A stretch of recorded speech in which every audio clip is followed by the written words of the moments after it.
Detroit is Different is where you get information, artistry, history, music, and even comedy. Detroit is Different, a home for the culture of Detroit. Visit online at DetroitisDifferent.com today. Welcome back to the Detroit is Different podcast studios. Yes. And I am in full effect once again as your host, Kari Frazier. And I got a special guest. I want to say someone that definitely, the creativity and synergy was like immediate. And somebody that I didn't even meet so long ago. Like everybody always is like, what I got to do to get on Detroit is different. What I got to do. Look, if I have the time and capacity, you can come on board. We just have to meet and things match up and then the process of everything going. And I know it's an author that's out there like, hey, I've been trying to be on your heels for forever. I'm going to get to you, bro. I'm going to get to you. I just want it to be in tow so that it makes sense. So without that long further to do, someone involved in business, someone definitely involved in arts and culture as well. Yeah. So let me introduce you to Mikki Godfrey. How are you, Mikki? I am wonderful, Kari. How are you? All is well. All is well. Good. So with this, you were like, hey, I got to come on because I'm doing some other things myself creatively, how we get in the mix and all of that stuff. So I was like, Detroit is Different is that platform. Eventually, I don't know if I'll get this opportunity. I want to interview everybody in Detroit so I can get the full eclectic picture of what the Detroit experience is. That's right. You know what I'm saying? I feel like when it's all said and done, it'll be all these stories and archives and somebody going to be like, that was an interesting piece of story. So we start there with your Detroit story. Hey, thank you for having me. Yes. Your people. How did your people come about to Detroit? Well, I'm born and raised here. My mom from Louisiana, but my dad was born and raised here. Wait. Yeah, That's already where we start. Yep. Louisiana, whereabouts? You know what? I'm not for certain. She's told me a million times, but I can't remember, to be honest. But we still have some roots back there. We have some land back there. Mm-hmm. Her father's father was a landowner, and they struck oil. In Louisiana, and he got beat out of it. Yeah. So we've been fighting with them for over 40 years. Wow. And trying to get our rights back because he could not read or write. And so his signature was just the X. And so we have hired attorneys, and we've been fighting for over 40 years to try to get our rights back to our own land that was taken from our great-great-grandfather. And that's unique, as oftentimes a lot of those routes to come to Detroit kind of follow the railway lines with the Great Migration. So, like I always often say, it's so many black folks from Georgia, from Alabama. Louisiana's a rarity. So, like, it's like a niche culture. We always think it's just, Shreveport, New Orleans. Might be. Might be Shreveport. That sounds familiar, but I can't remember. But she always tells us the story of that. And so she migrated here with her parents. My grandparents, and they just worked really hard. They worked really hard, and so did my mom. And I also like that Louisiana culture is so different because I don't know if so many people know this, but at one point in time, as this United States of America, just the story of America, quote unquote, this version of an iteration, if we want to put it, was split between France and Britain at one point in time, and France set up their, capital inside of New Orleans in Louisiana. So that's why the colonization of the ways that things were happening in Louisiana and with French was so different than British rule was for many reasons. Yeah. And that creates the culture differences and the variations and even the ways of like when people, like when you hear black people owning stuff for a long time and where things go, it'll probably be closer to like a Louisiana and many of the French-based parishes or what would be known as the quote-unquote Louisiana Purchase. Now I'm sounding like a history person. You are a history all this person. stuff. It connects even to today of like how Mikki right now is still fighting this fight because even through all of that, you still have the reality of systemic racism that has existed in America for, before America existed. Yeah, before we were born. Yeah. So with that, making their way this way. Where did they settle? What neighborhood? Where did they settle? Oh my God, North End of Detroit. Wow. North End. Okay. I was really born and raised on the North End over there at Kniff and Goodwin Street. And went to Dwyer Elementary School, Cerveny Middle School.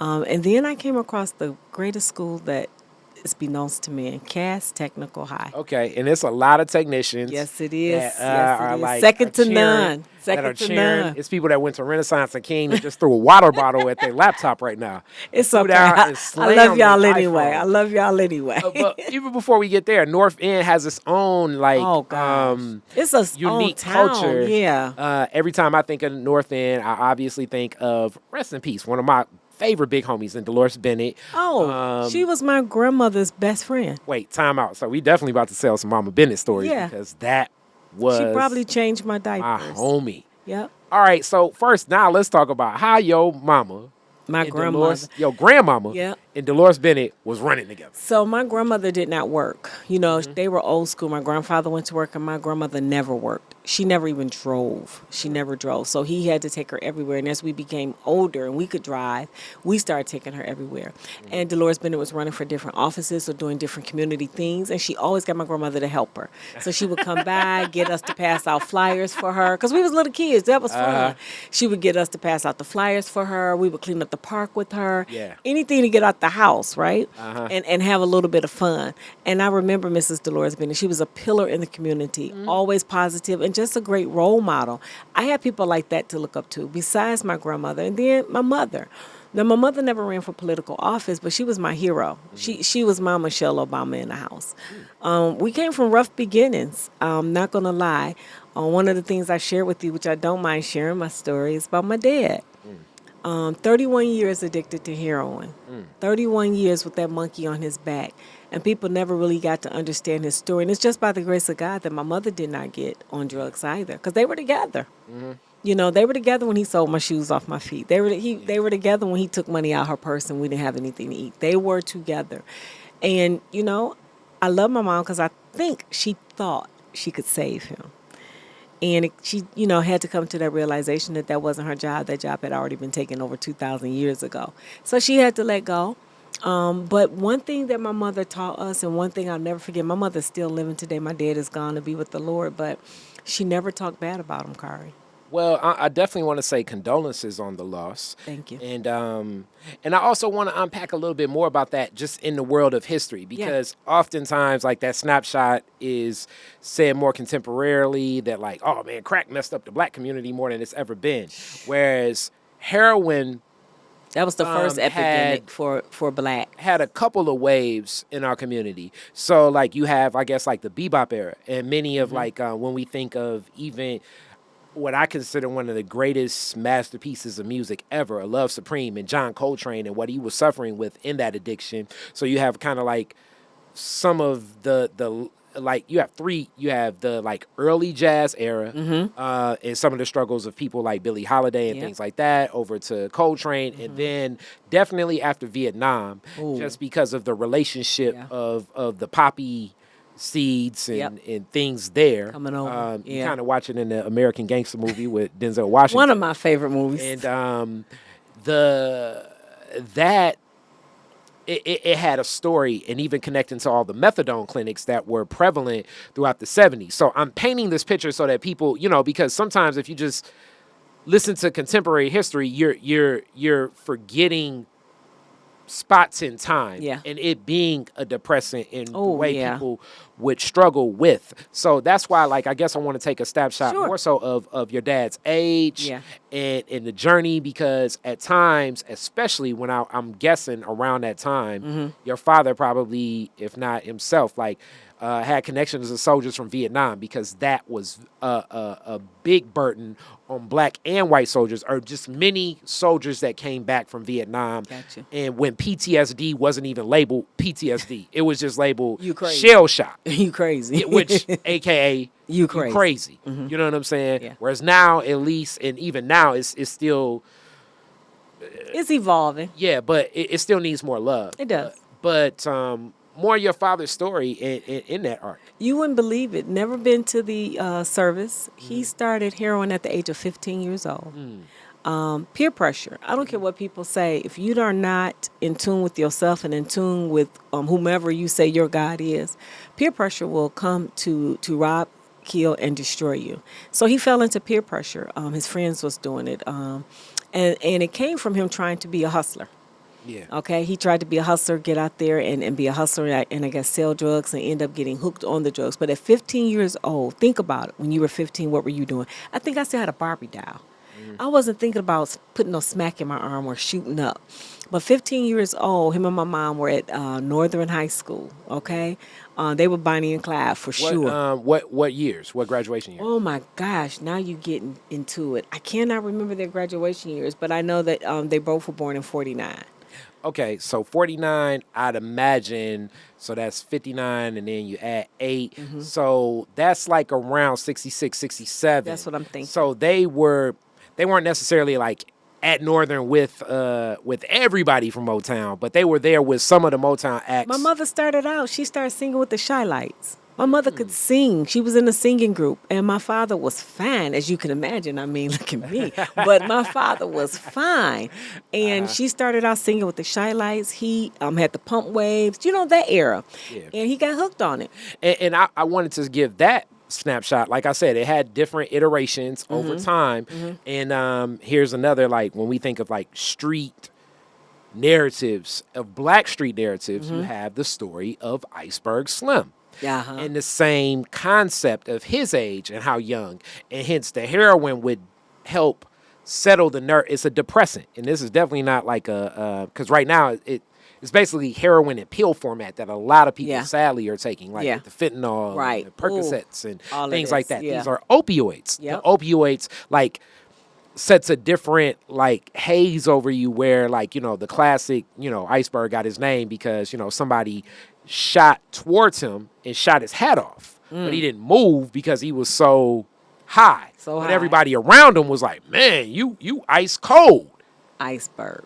Exactly. Yep. So this is like where, and I guess you're also seeing that in Malcolm X's autobiography, that the timetables kind of are matching in and around that era. So sadly, this was more common than many people thought. And then it's, like I say, even running concurrent with Vietnam. So you even have a user base that is dealing with what they're dealing with, and it just becomes prevalent. And here's the other thing that I even shared with another, drugs and alcohol kind of coincide with nightlife and hookup culture.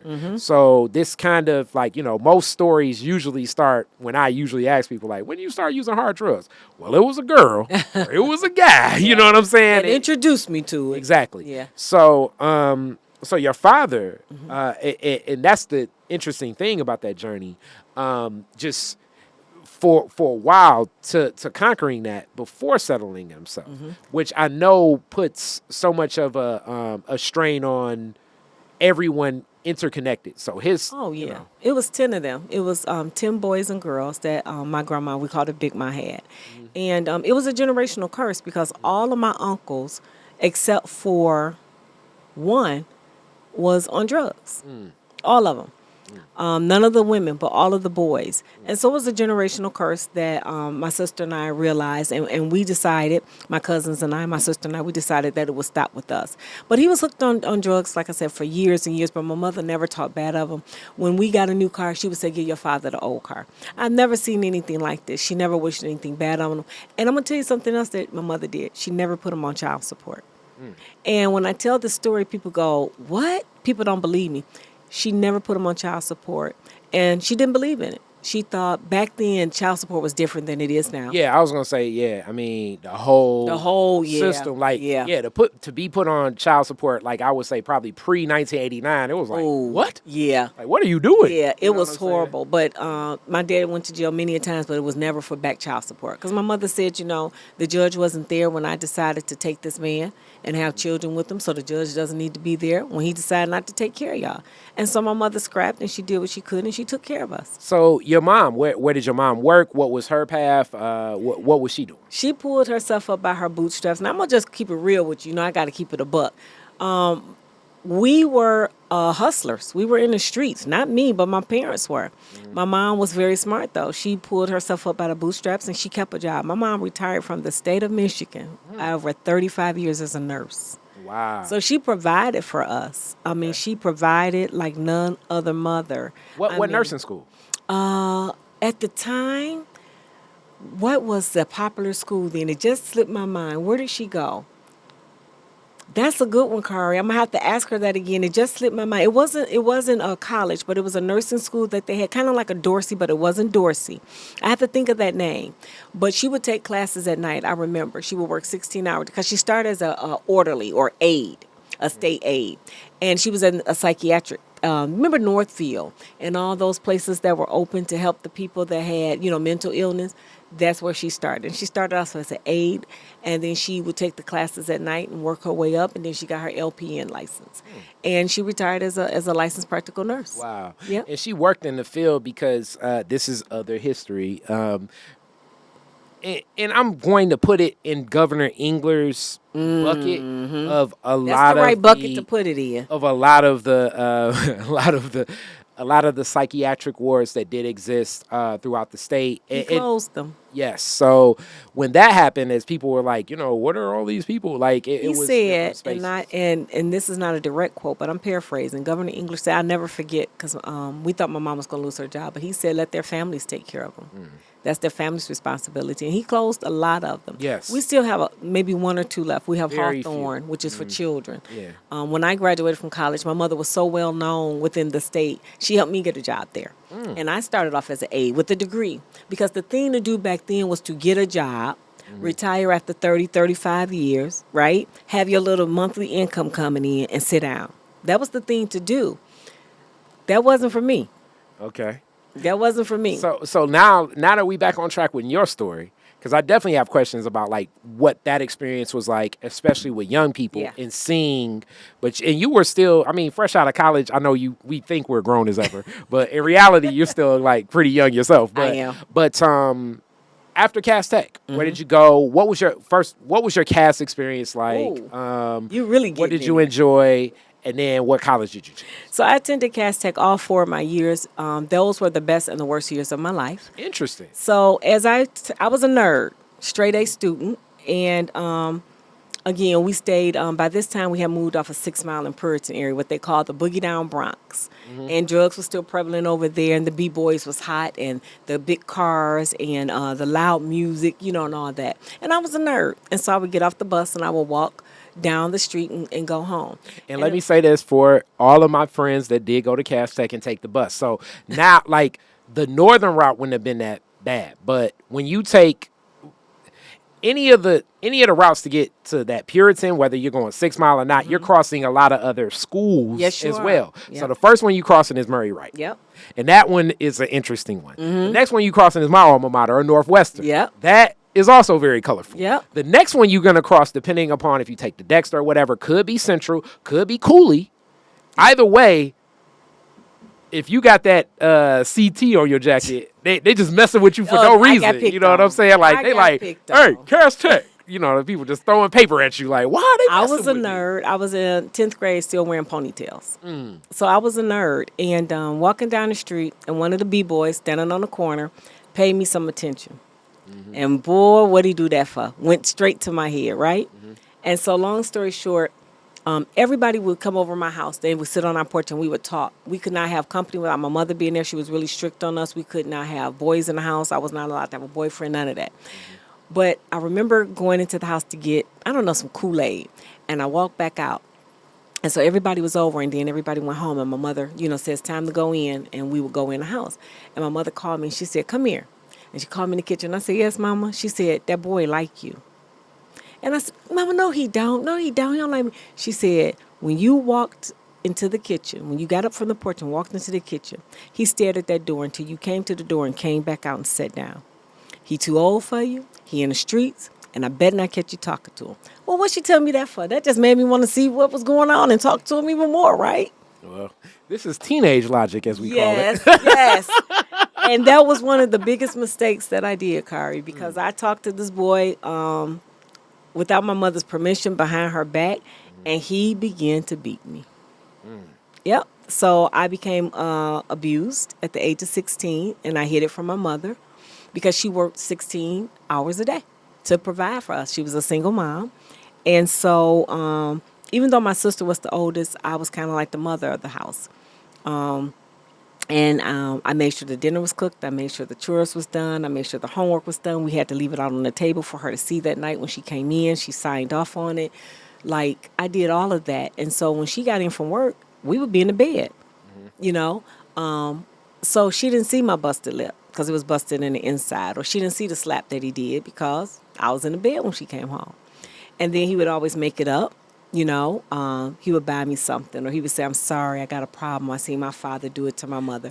And I wanted to give this, and like when people say like, "Oh, Kari is always talking," but some of it is from experiences and things that kind of speak into my mind because it helps contextualize. So, in my foray of life, I've taught at last chance schools. Last chance schools are secondary school is night school. Yeah. Last chance school is like you've got kicked out of regular school and you got This kicked out of your night last school. chance. This is your last chance. Yeah. And at that school, there would be like I didn't know like it'd be like 17-year-old, 16-year-old girls in relationships with domestic. And I'm thinking to myself, like, y'all catching the bus together. Like, he ain't even got nothing to be beating you up like that. Like, why does this make sense? And then you understand and I believe now this term has become more prevalent, the toxic bond and trauma bonding that sometimes can create. So usually and this is sad, it's very prevalent in and shout out to Dream Hampton for the work she did with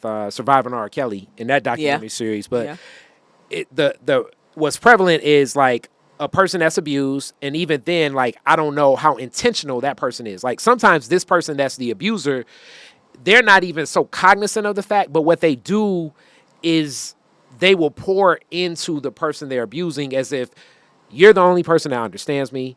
You're the only person that can relate to me, and you're the only person that never has turned their back on me. So this really like guilt trips someone, and especially if you're a younger age, you're putting life together. Mm-hmm. You know what I'm saying? So it's almost like, and I'm not saying this was the experience you had, but that happens often for the teenage relationships with this domestic violence. So you have these like 14, 15-year-old girls. Sometimes it can happen to the boy too. And sometimes, I mean, nowadays we have to say in the LGBTQIA relationships, it can be very prevalent as well.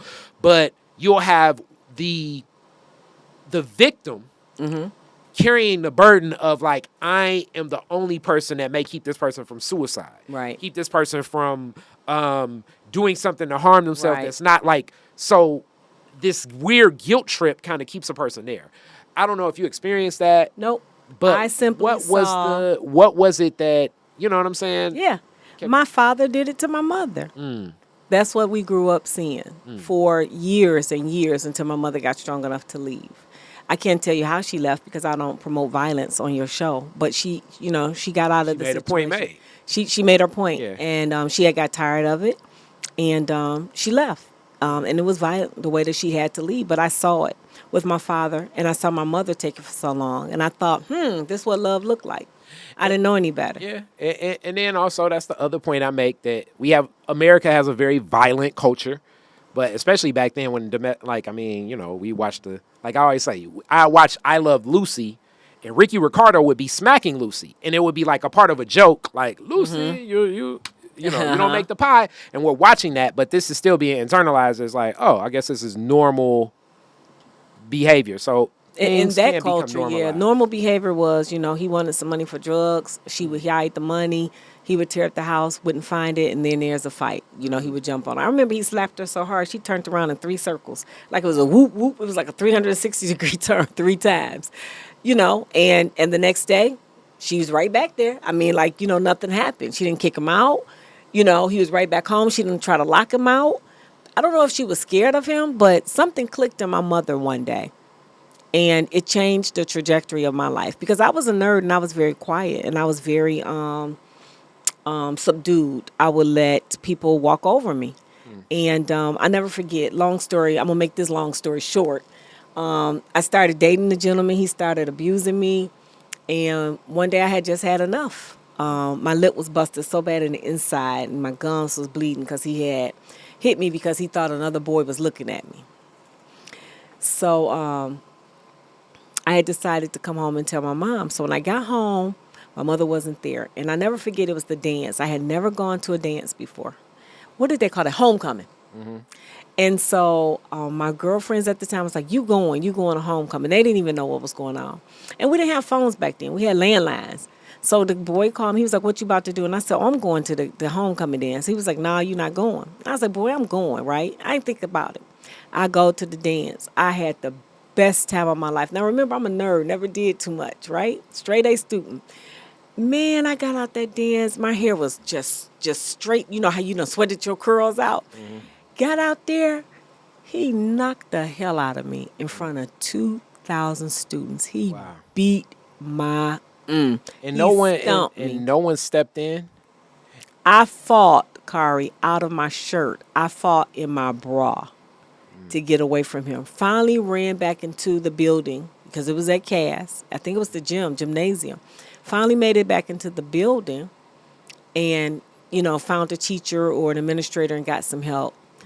And I remember my mom had to come pick me up. And when she came in and saw my face, because I looked like the elephant woman. You remember the elephant man? When I was the elephant woman, it was disfigured. My lips was busted. My eye was busted. I mean, he whooped me. And she looked at me, and she just cried. And she turned her back, and I'll never forget this. And she said, this won't happen again. And she grabbed me, and she took me home. So long story short, he harassed us. He shot up our house. He cut our tires up every day. When she get them fixed, he cut them again. He bust out all our windows in the house. He terrorized us for a year. He terrorized us so much that I had to go live with my aunt on the other side of town. And the principal at the time at Cass Tech was Mrs. Wheatley. And she allowed me to start coming to school at different times so he wouldn't know my schedule. And I would have to come through the back door. And at this time, my father was still out there in the streets. And so my father sent one of his guys to pick me up and drop me off at school because my father was in the streets and he didn't play no games. Everybody knew Money Mike. And so it stopped for a minute because my daddy got involved. But then my daddy went to jail. And then it started back up again, him harassing us and coming up to the school. Long story short, Kari, I'm sitting in my driveway one day. My mother made me come home from my auntie house, and I hadn't been outside. And my nerves were so bad, I used to pick up my hair. I had like bald spots all over my head. And she said, just go sit in the car and get some air. And I did. And she said, lay the seat all the way back. And I laid the seat all the way back. And I was out there for about 20 minutes. And I'll never forget, I was reading the 17 magazine. It had just came out. And it started to get dark. It was like 4 o'clock. And I'm like, why is it getting dark? This joker came from my backyard, Kari. Standing in front of the car. That's why I'm thinking it's dark, because the chair is laid all the way, back. Long story short, I had my window down and we had the pop locks. He reached his hand in there so quick and popped that lock. And I was just startled. I was in shock. He grabbed me out the car. He started beating me with the gun. His friend pulled the truck up and popped the trunk. I knew then I was dead. Because the whole time he beat me, he said, if I can't have you, nobody will. And all I could do is yell for my mama. And I yelled for my mother. And my mother came out, and she handled her business. Yeah. So stories like that are, those are traumatic experiences for any person of any age. Try 16. But especially at such a young age. Right now, shout out to Mina Monroe, and also shout out to Single Mommy podcast, Single Mommy Hustle podcast for welcoming Mina Monroe to share about the If I Can't movie. It's on Tubi right now that a lot of people are watching, and one of my friends that went to Cass Tech. But Tristan Fazekas now is like, I guess he's become like the biggest villain in like black movie history now. As people know, the light-skinned guy with the braids. That's my homie Tristan. And it's a film that Mina did with that same title, under the same premise, because the sad reality is so many men do view women as possessions. And for that's beyond sucker behavior and a thought process. But in reality, a woman ain't your possession. Even if it's your wife. She's not your possession. No. She's an individual. And she so chooseth to do as she so pleases. You do not have the right to beat on me. I decide not to be with you. So I just want to uplift that. And Erica also being in the I Am Evidence HBO documentary about the rape kits and being one of the survivors. So like, it's a lot of people working with some of these traumas that can exist, and so many things that women go through. But now it's great to see a lot of black women, because that's sometimes what's needed too. Like the cultural understanding, walking in that room and it's old white guys, you may not feel as open to just share Right. like No, of course what not. just happened to you. Yeah, yeah. You know? It was very traumatic, and we had to go to court, so we end up prosecuting. And he did. He ended up getting time. I think it was great bodily harm less than murder, and he ended up getting 6 years. And it's so funny because I saw him after that, and he hadn't changed. He still thought I was his possession. I remember walking to the party store, the neighborhood party store. We had moved away, of course.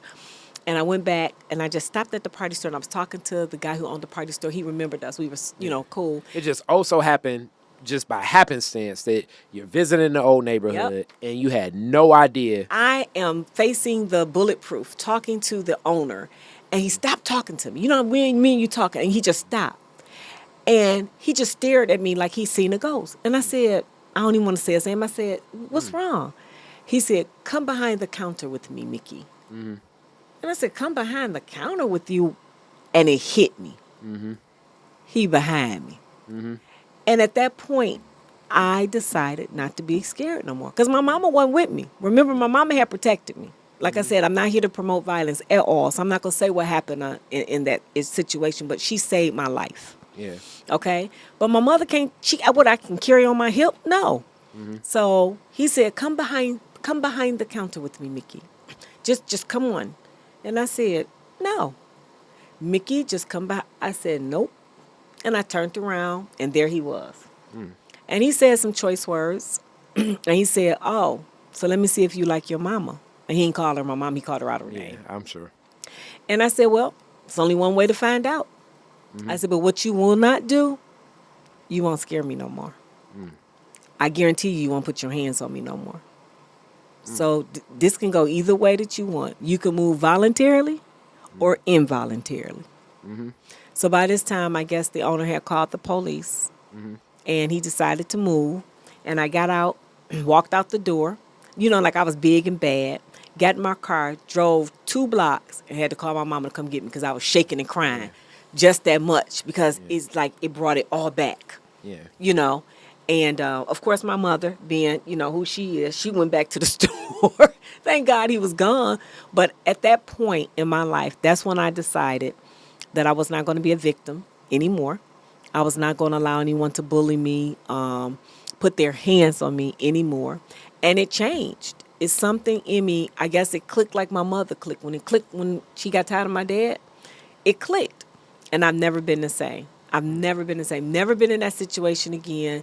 I could say I will never, ever let myself be in that situation again. Thank God. But something just clicked for me, and I knew then that I can't go back. Well, I definitely, that's for opening up and sharing that story, because it's a lot of people that, struggle and are looking for that courage for many reasons. I just gave a couple scenarios that it may be. Right. But yes, you have to protect yourself and be healed for the others around you, because no matter what that bond or what you may feel like you're deserving of, you're not deserving of any of that. That joker, form he's still doing the same thing. And I'm sure. Oh, I go back and visit the block sometime just to check on my peoples. My goddaughter actually still stays over there. And she showed me his current lady, and she had a black eye. Yeah. I said, he ain't had enough. He ain't going to have enough to somebody do the burning bed on him. Like, you 59,000 years old, and you still doing the same thing. So, if anyone is going through that, my prayer and my hope is that they realize that they are much, much more than that, and that they are so worthy of a better life and a better person to be in their life, and that they really, really find the strength to get out, because it does not always end up with you walking away. No. And then also, even if you do kind of walk away, what that impacts on, even as you said, with your like the other people watching, your younger siblings, your children, the other family members. I had a kid by that joker. It can be a lot of it can be a lot of other things happening. So during this time of Definitely. College, where did you go? I went to Eastern Michigan University. EMU. EMU, yep. My mother did Eagles. not want to let me too far out. Her side. My dream was to go to Spelman, but my mother didn't have the money then. And so I was the first to go to college. And her biggest thing was, you going. I don't care if it's, Wayne County Community College, you going. How did you like Eastern? I loved it. My cousin went there prior to me, so I followed his footsteps. He went to Cass, I went to Cass. He went to Eastern, I went to Eastern. So I had a good role model to follow. And so with what does your cousin do? What was he studying? He was a mathematician. He was very smart. He was captain of the football team. So when I got to Eastern, oh my God. First of all, EMU was not like any other school. It was the bomb. It was the greatest. I felt loved, but most of all, I'm going to tell you what, I felt protected. With him being the captain of the football team, it's like all of the football players adopted me. Kari, nobody could talk to me. They couldn't even look at me. You know what I'm saying? And I felt good about that because of what I had just came through, and he knew that. And even though he didn't tell people my business, but he put the word out, nobody can talk to my cousin. So it was like a time for me to be free and to find out who I was. So around what time, like, is this like... I graduated in 89, so 89, 90. Okay, you graduated CT then. Yep, right? I graduated CT, went straight to EMU. So this is like early 90s, Ypsilanti, Ann Arbor area. So like this is like a different time. Like things always change and ever evolve. But what was the taste of just like Ypsilanti life, that Washtenaw County feel? Like, I know you're on campus, but like, how was that for you? Because it's a lot different than Detroit, especially back then. Well, I'm going to tell you, there was some different things going on in regards to, I wouldn't say racism, but there was some things going on with the police department in Ypsilanti during that time. And Eastern was a party school, or had the reputation of being a party school. So there was some types of altercations between the police, and the black kids and things like that. But it wasn't to the point where it discouraged me to like not finish. So Eastern was fun. It really, really allowed me, like I said, to find out who I am without being scared. I didn't have nobody beating me. I didn't have nobody telling me what to do. I didn't have nobody telling me where I couldn't go. It gave me a freedom like I had never had before to discover Mikki G. I think that's where I became Mikki G. I like it. So from there, then you end up, we know where you're working there. But now I also know you for business. I know you for entrepreneurship. I know you for supporting entrepreneurs, and then also production stuff yourself. Yes. Voice yourself. You're offering comedy shows. You're offering music events and different things like that. So like, when do you get your foray into like the creative side into that?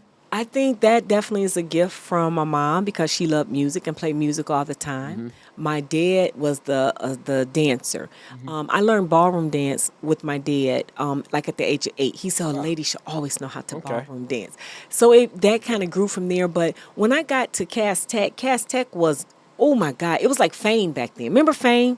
It was like Fame back then. That's where I started to cultivate, and I became a co-op student. And I worked for Albert Kahn. I never forget, Albert Kahn Construction Company. And I started off as just answering phones. And one day, the head secretary came over. She said, "Can you type?" And I said, "Yeah, I can type. I went to Cass Tech." Like that's like number one thing for the Cass Tech. I was typing 90 words a minute with 3 errors. Wow. She gave me something to type, and that's when what was it? Not keyboards. What was the thing? Word processor. There you go. Had just came out. I finished that document. She gave me like, seriously, it had to be 20 pages. I finished it in under an hour with like 3 errors. And she said, "What?" And she took the paper and she went and told her boss. The next day I was promoted. Wow. I was a co-op student promoted, and they gave me a typing position. So I was off the phones and then a typing position. And then I met a mentor. So there was a Dairy Queen right on the on West McNichols between Schaefer and Puritan, and I went up there to get some ice cream, and I was so professional, so polite. The owner offered me a job, and I was a co-op, and I said, I got a job. I'm working for Albert Kahn. He said something to me I'll never forget. He said, "But you working for somebody else." He said, "If you come work for me, I'll show you business." I went home, talked to my mom, and she said, "Well, it is closer to the house. You don't have to catch no bus because I could walk. You will learn some business skills." So she went up there and she talked to the owner, and she let me quit my co-op job. So my mother let me quit the 9 to 5, and I started working at the Dairy Queen. And it was called something else. It wasn't Dairy Queen, like Frosty Delight or something. I can't remember. And that man did not lie, Kari. He took me under his wing. He showed me about inventory. He showed me about FIFO and LIFO accounting procedures. He showed me about the business. He showed me how to hire. I was 15, 16 years old during this time. He made me the manager. The manager. And he had employees, like it was people 27 working there. And they got so angry. And I will never forget this lady, when he told everybody, he made the announcement that I was the manager, she threw a slush on me. Yeah. And walked out and quit. Yeah, I was going to say, I'm pretty sure that was also a letter of resignation. Yes. An act of resignation. She said, I'm not going to have no 15-year-old telling me what to do. Yes. But I was such a sponge. And he was having so much fun teaching me because I was just a sponge eating it up. He would leave. This is the honest God truth. He would leave and be gone all day. And I would run that Dairy Queen. Okay. And from this, how long were you in that position? I was there for about, till I went to college. So you had years of experience in just learning and more into management. Yes. So in college, I'm guessing you with that experience, did you work in retail or did you take that management? I became an experience? entrepreneur. It had rubbed off. Yep. So what I did is I can sell anything to anybody. I am a salesperson. I think I told you that. And so, I had started dibbling and dabbling into wholesale. Like, I love fashion. So I'm like, how do they get this fashion? And how do they pay this price and sell it for this price? So I started researching about fashion. Ran across a wholesaler for earrings right here in Southfield, Michigan. Talked to my brother, who is now Bishop Dwight Dobbins. Shout out to you guys over there at New Way Christian Center. And I got a loan from him. I said, I need $200. You took an investor. Yep. You got an investor. Yep, $200. That's how it is. That's it. He gave me the $200. Yep. And he said, I'm going to be your partner. I said, okay. I went at 10 o'clock that morning, got $200 for him, went and bought the earrings, went back to Eastern, sold them out the trunk of my car in front of the Eastern Eatery. Like too short with that. Listen. Out the trunk. Sold out in 3 hours. Wow. Okay. Called him and said, bro, come pick up your money. He said, you lying. I said, no, I'm sold out. He said, I'll never pick up my money. I'm going to be your partner forever. So what was the margin on? And then also, this is where you get into the science of, like, for everybody watching, definitely your first foray into business will be something like that. Yes. If you have an investor. Yes. But then you start learning the value of, here we go, another economic term. Okay. the time value cost of money. Yeah. And also the value of hard capital, Yep. which a special project I want to work on. It's like on my heart with all these Tubi movies. I want to do a documentary on social capital and the value of it, but also just like it's other things we deal with in our community where cash itself is not as valuable here just because of the way it functions. Yeah. Just in a Kari thought process. Okay. But you start learning, like, as you say, if you're the bank is not as valuable as we think. Mm-hmm. It's only as valuable as we think if you're coming at it from a scarcity model or a hustling model. Right. And we know so many hustlers. So, like, people always think, like, well, if I put up 1,000, I need to get 2,000 back. It's like, no, that's not good math. A. B, you will break your neck trying to pay this person back, and they not even actually helping you sell nothing. They ain't helping you market nothing. Nope. All they did was put up the bank. So it's like the bank makes back money at what I consider like natural means of return. But if you're really a partner with me, you're going to take the risk with me. Right. Your money's going to come back off the net, not the gross profit. Right. So this is like one-on-one economic type stuff, but research it. But if you all really want to learn, if me and Mikki go into business and Mikki, it's like, hey, it costs $100 to buy 200 popsicles. Right. And she gives me the $100 and then I sell the 200 popsicles for $3 a piece. Right. I didn't just make No, you didn't. $600. No, you did not. The money invested needs to come out. Yep. And also we got to look at the time invested needs That's to come out. what a lot of people The marketing forget. invested needs to come They out. forget about all of that. Yeah. And that started me. So he would not come back and get his $200. He said, nope, we're partners. So Yeah. it got so big where I then got a booth at the local flea market. Wow. Okay. I got a booth at the local flea market. And it was only open Friday, Saturday, Sundays. So now I'm a nerd still, straight A student, just got this stupid food locked up, right? So I'm free. So I'm just in my hustle game. I'm hustling and selling these earrings. But you had years of management experience. I did. To also know, like, okay, I can probably get one of my homegirls. And that's exactly what I did. Be here on Friday. I know what's fair. Yep. I already know because this is the other thing when it comes to managing people. Managing people, especially my people. I love our people, especially our people. Like, you become a psychologist. In learning what they're saying, because they're not going to talk to you directly because they know you're connected to money. So they'll say, you'll be like, hey, can you work next Friday? I think I got something. Now, a manager hears that as they ain't showing up. Okay. If you're not a manager and you've never been in a management position, you're going to be thinking, they may have something, they may not have something. Right. You're hearing all types of interpretations. Right. My family reunion coming up. My boyfriend, he just picking me up. He just waiting outside. It's like, okay, boyfriend that's picking her up waiting outside is going to become, she's going to be late or possibly be missing some days soon, because obviously their relationship is so full of love. They can't break ties. Managers see stuff like, when you get into management, you start seeing stuff like, colorful. 20, like you see it 20 plays like chess, like a game of chess. It becomes colorful. So how did you go about like getting and staffing that? Because you basically were taking those same skill sets and applying it over here. Oh, definitely. I hooked up with one of my best friends at the time, Huda, who's still my best friend over 30 years. And she was doing Avon. Okay. And so I talked her into sharing the booth with me so I could share the cost.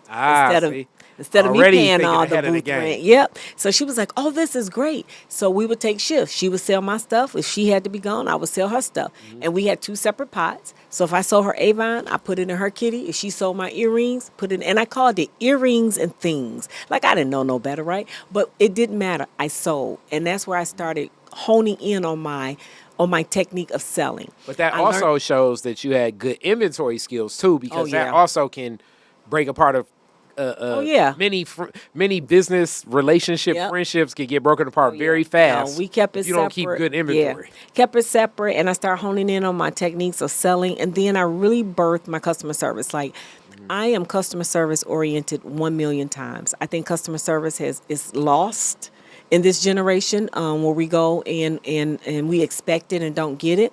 I demand it wherever I go. I'm not going to patronize your business. I'm not going to patronize you if you don't have good customer service. I don't care what color you are. I don't care how much money you think you have. I don't care what titles you have and how many degrees you think you have. If you don't have good customer service, I will not patronize your business. So I'm really big on customer service. So I start honing in on my customer service skills, and I start realizing the customer is always right.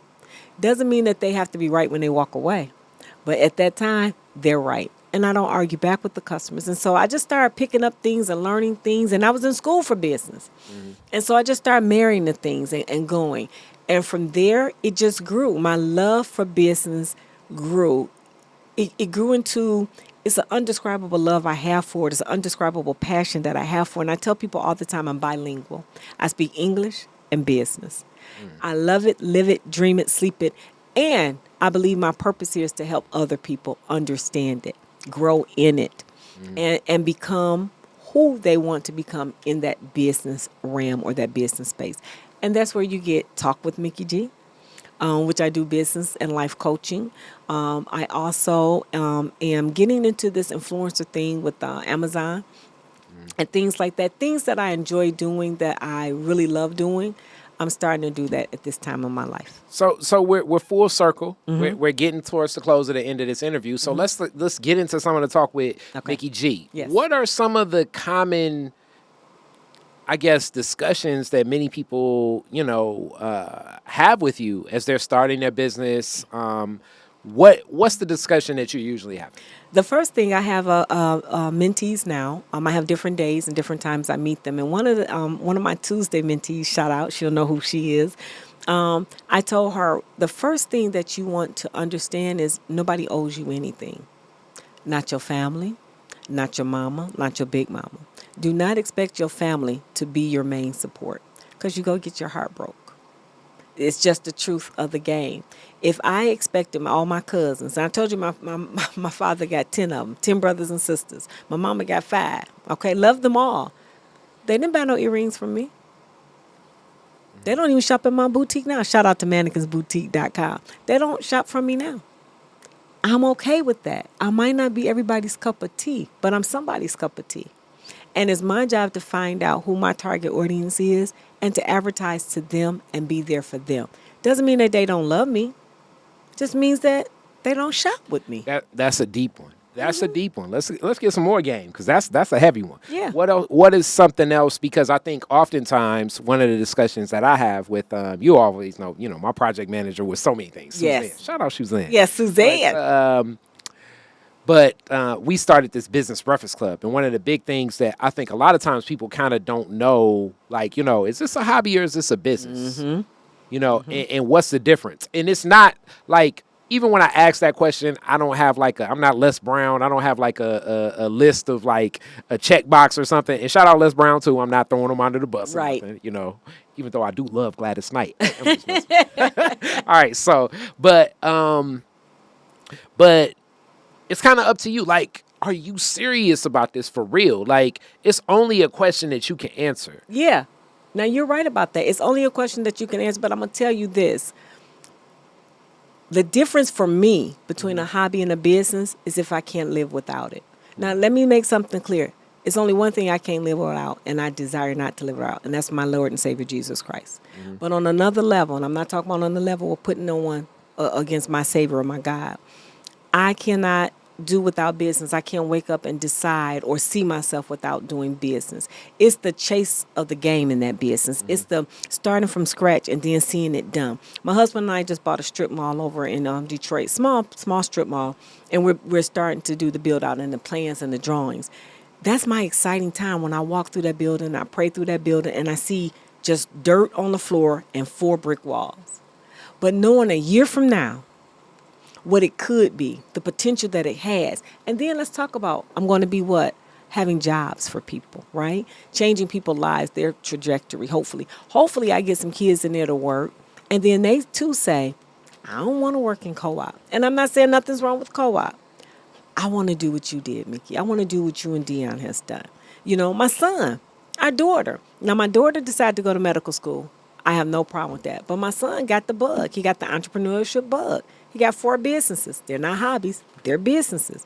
And the difference for me is if you can do without it. And then secondly, what's your bottom line? A hobby, I'm not making nothing from it. Mm-hmm. If I take a loss, it's okay. It's $1 here or $2. You know what I'm saying? My shoe collection is a hobby. I love shoes. You know that. My shoe collection is a hobby. Me buying a strip mall is not a hobby. Yeah. And the reality, though, in this journey, it's just some people that I don't think have that same commitment. Like, even though they're doing business, like it'll be a couple sales, it'll be some transactions, but it's like, are you really committed to, as you say, like, because that's like when people think like, oh, Kari thinking about money, and it's not even that. It's like what you say. It's almost like a sport or something. Yeah. Like, it's the strategy. It's seeing it come to life. Like, did this connect? The best lessons I've learned in business, as I think most people will tell you, it's when I lost money. Yep.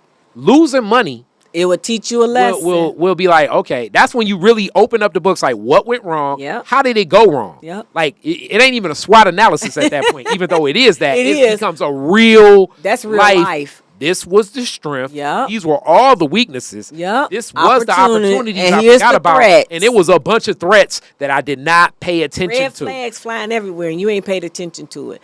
I'm telling you, it's the thrill of that chase for me, and learning how to do a SWOT analysis, and then come back and do it right. Mm-hmm. I say that you are not really a business person until you have failed. Yeah. Me and my husband have failed.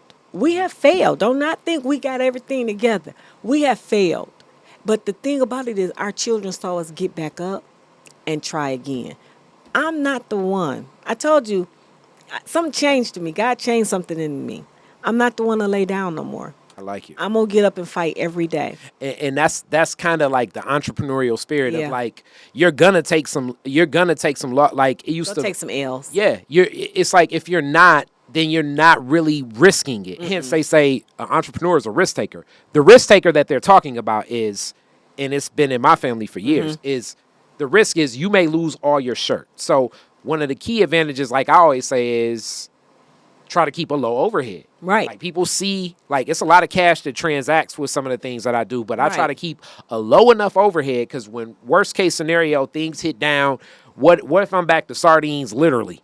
Well, didn't we just get out of COVID? Go? Didn't we just get out of COVID? If COVID didn't teach us anything, it should have taught us something. I know for me, it taught me a lot more about business. I already have a relationship with Christ. I'm not a religious person. I don't go to church just to go to church. Yeah. I have a relationship with Christ. So I was already tight. Me and Christ real good. Okay. Yeah. He know my name. All right. But COVID taught me more so about business, and he had me to sit down during COVID to hone in on my business skills. And not only that, my people skills. I was in prayer one day, and this is what I heard. And I kept looking around like, it's water dripping. I thought I had a roof leak. I'm going around the house. And I came back downstairs in my office, and I heard it again. A tapping. I said, okay, Lord, what are you trying to tell me? And he kept saying, tap in. Tap in. So I'm thinking to myself, this went on for like 3 days, Kari. This is the honest God truth. Tap in to what? And then he gave me what that meant. T-A-P, Mikki. He said, you always got to think about people. Tap in, thinking about people. What am I doing this for if I'm not pulling the next person up? That's deep. What am I doing this for? If I'm doing it for me, then I might as well sit down. Because that's self-sufficiency. That's not what God told me to do it for. Knowledge is to share, not to hoard up. So as I learn, that's my job to teach the next person. I don't care how old you is. It ain't even about the next generation. Pull the next generation. No, it's some old people out here or older people out here that need some help. You understand what I'm saying? So I have to always be thinking about tapping in. And that's my motto. I tap in every day. Who can I help today? You see, who can I make a difference in today? What can I say to encourage them? For the people that I mentor, some I mentor pro bono. It's not about a check from me all the time. Some people just need it. They don't have it right now, Kari. So who am I to say, oh, you ain't got $1,500? Don't you call this number. That's not me. That's not what I'm here for. That's another thing, and even my dad, the entrepreneur, hates when I say this, but the price is always arbitrary. So when I say that, I mean, let's be fair. If I'm doing something for it, like obviously if a person pays more, I'm going to put more into the package, but it's depending upon who the client is and what's the vision. Right. And it's arbitrary because the other factor of like when you say tap in, I like that you say think about people because that goes into that tenet of what I speak of social capital all the time. And I think our community, the black community, is two things that drive us.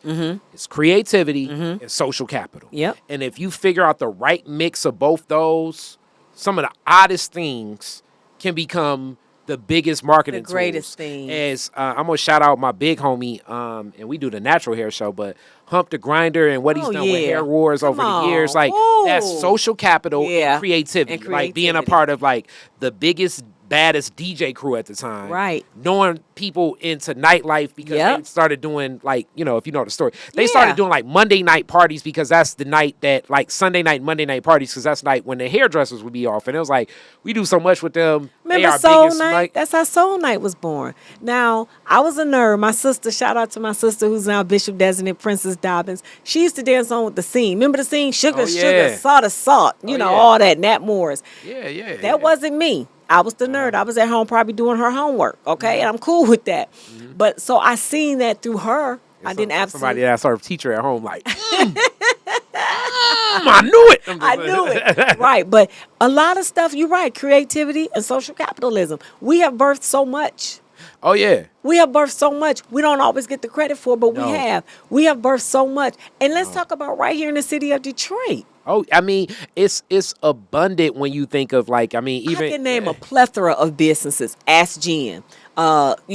We can get naming a Joe Louis Southern Kitchen. We can get at Boy Bob Fair. We can get naming all these restaurants or all these businesses that have come or have been birthed right here in the city of Detroit. What up, though? Tell me his name. You know who I'm talking about, right there. Oh, you talking about Tommy Walker American, with Detroit Filthy versus American, Filthy everybody American. filthy. Yep. Oh yeah, Filthy Yes. Rockwell. Yes. You got.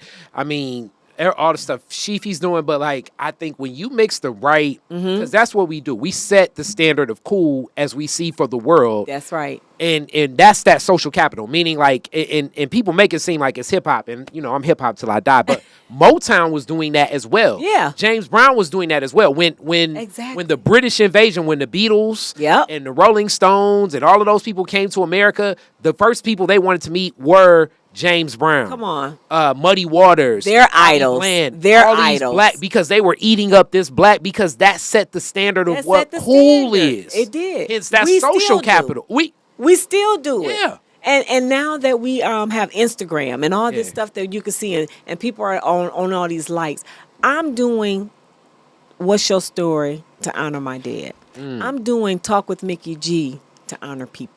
That's deep. That's deep. So with that, we're going to close, and I'm definitely bringing you back. I like the energy. Yes. I like the feel. Yes. She has that essence. So definitely connecting. Thank and you.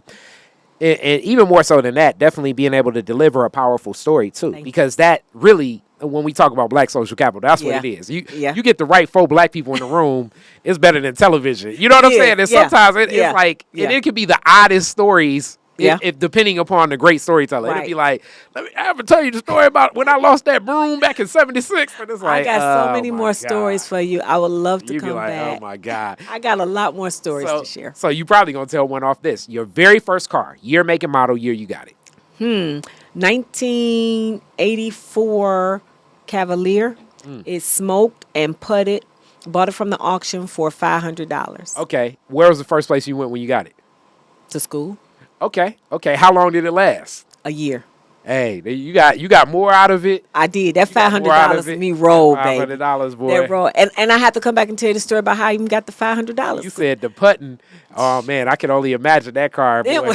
It's like, boy. Whew. But it was to get you me rolling. back. Listen. You off the D-dot. I was selling earrings out the trunk of my car. That's what's up. I like it. All right. So, all right. You're the DJ at the end of the Detroit fireworks, Woodward and Jefferson. You get to play 3 songs. What songs you playing? Blow the Whistle. Okay. Too Short. Okay. Temptations. Papa Was a Rolling Stone. Okay. And then I think I'm going to have to go with Bill Withers. Which one? Lovely Day. Kool-Aid favorite song. Rest in peace, Kool-Aid. Yeah, we didn't even get into the comedy. Yes. Y'all, I got to come back. Yeah. Let me just shout out real quick. Yeah, shout out. You got a show coming up. Yes, be got there. a comedy show coming up. You better be there. It's going to be August the 26th at Zion Hope Missionary Baptist Church, starting at 6 p.m. Tickets are only $20. We got the best comedians ever. We got Mike Larry in the house. We got it hosted by Josh Adams. And then we got T-Barb. Where can you get 3 comedians for $20? Nowhere. Zion Hope Missionary Baptist Church. August the 26th. Doors open at 5. Show begins at 6. Please come out. I promise we're going to have a good time. Kara, you probably know I'm goofy. I'm going to be there. I'm going to be there. As people should know, the Collard Green Cook-Off host is Mike Leary, and he's not giving a set then. He's just going to, him and Coco, I assume, will probably more than likely be talking about me for about an hour. I know Coco will. Right. And so that's not his set. You want to see Mike's set. Mike has a beautiful set. He does. And then Mickey got Detroit is Different Family. T-Barb here with the Retired Hood Rap podcast. And then obviously the Josh Adams show, which I'm usually, Josh is, I guess, he's the color commentary and I'm the straight guy. Yes. Trying to sort of keep Josh in some type of stratosphere of them. reality. I have worked with Josh before. We used to own a comedy club, my husband and I, and Josh worked there, and Mike Larry as well. So I have a good. This will be my first time meeting T, but just talking to her She's and great. Vibing with her. And this won't be my last. I'm going to be doing big things in Detroit. You'll see. You're going to see me around. We definitely are with it. That show is coming up, but now let's get those 3. You gave the 3 songs. You talked about the next event because you said Lovely Day, and Kool-Aid loved that song. Yes. That was his that was like his anthem. I always have like an anthem every year, but that was his like. I would say that's mine. After being diagnosed with cancer and everything. Yeah. So last one, if you could rename Woodward after one Detroiter, who would it be and why? My mother, Retha Evans. Thank you, Mommy, for saving my life And thank you for trusting the God in you to see the God in me. That's deep. I love it. I love it. Thank you so much. Thank you you so much. Peace. That is a Detroit is different. Detroit is Different is where you get information, artistry, history, music, and even comedy. Detroit is Different, a home for the culture of Detroit. Visit online at DetroitisDifferent.com today.